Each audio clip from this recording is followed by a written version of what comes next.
morning all of you. In previous lecture we talk about how can we obtain different gases from air, in which we understand this question with the help of a flow chart, in which we take air from surrounding and we compress it at a high pressure and cool it at low temperature. Thus that air which is in gaseous state that convert into liquid state. Okay, now this liquid air allowed to warm up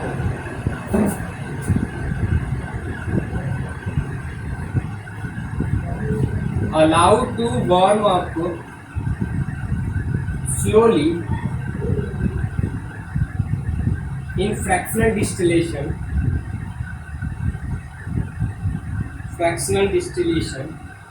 Right now we are in page number 22. Okay, slowly in fractional distillation.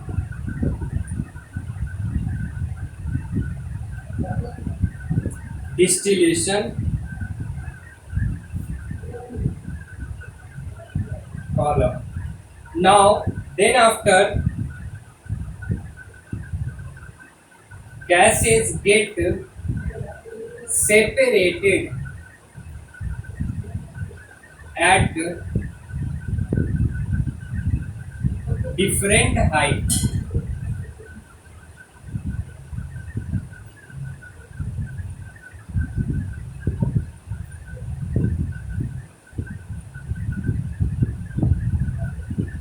Like oxygen, argon, nitrogen.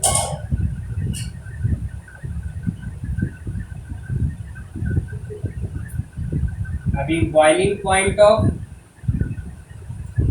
oxygen, having boiling point in degree Celsius, which is minus 83 degree Celsius. Argon having minus 186 degree Celsius. Nitrogen having 196 minus 196 degree Celsius. So when we cool air at minus 180 degrees Celsius, then oxygen we get after minus 186, argon get after minus 196, nitrogen get. Okay, now the percentage in a volume we get 0.9%, means approximately 21% of whole compositions. 0.9% means 1% of argon and 78.1% of nitrogen, approximately 78% of total gas. By this way we get the composition percentage air of volume. Okay, by this way we separate gases from air. Okay, now you can also see the process of this separation of components of air in figure 2.12. Figure 2.12.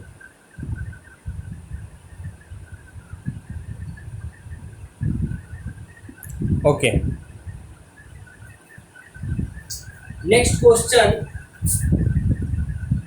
is how can we obtain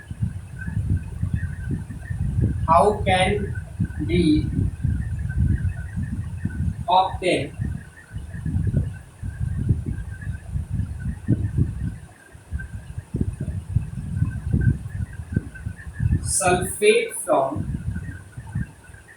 an impure sample.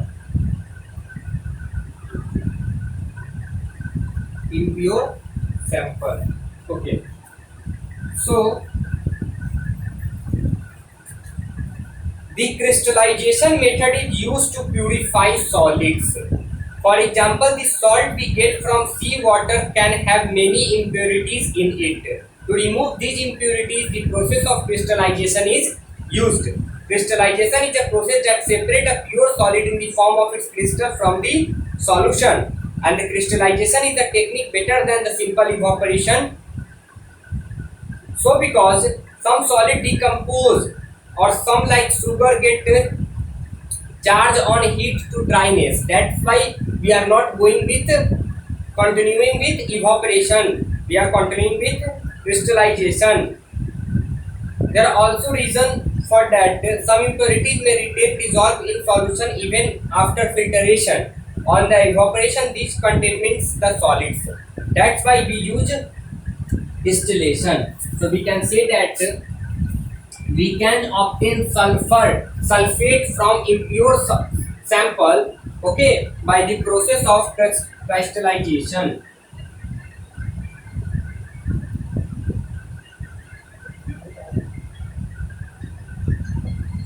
Okay, so basically this method is used to purify solids.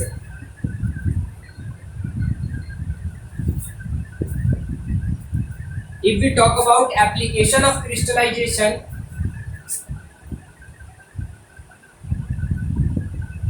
and you can also make a question how crystallization is better than simple evaporation, then their answer is given in bullet point just above to application.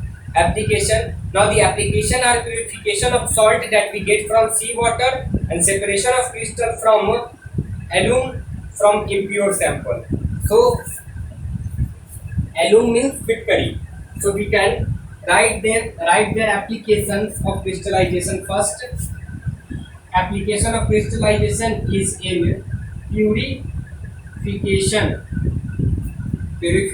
of salt that we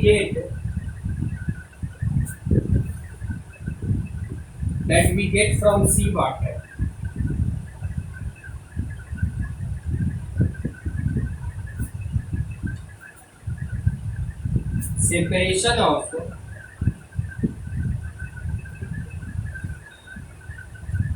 Separation of crystal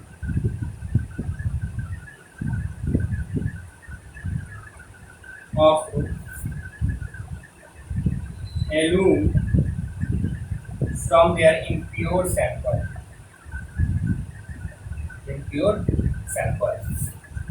Thus, by choosing one of the above components of a mixture, we get the pure substance. With the advancement of technology, more and more methods of separation of technique can be arrived. Okay, so in these last some lectures, we talk about only techniques. We talk about some processes by which we separate the components of solution. Okay. In cities, drinking water is supplied from water works. A flow chart of a typical water work is given in figure 2.13. Given 2.13, how in cities the drinking water makes clean, okay, free from germs. Okay, water purification system in water work. Okay, so from this figure, write down the processes involved to get the supply of drinking water to your home from the water work and discuss in your class. Okay, so you have to write down figure 2.13. How? Figure 2.13. Okay, and see how water come to the homes or houses of cities, okay, from the sources.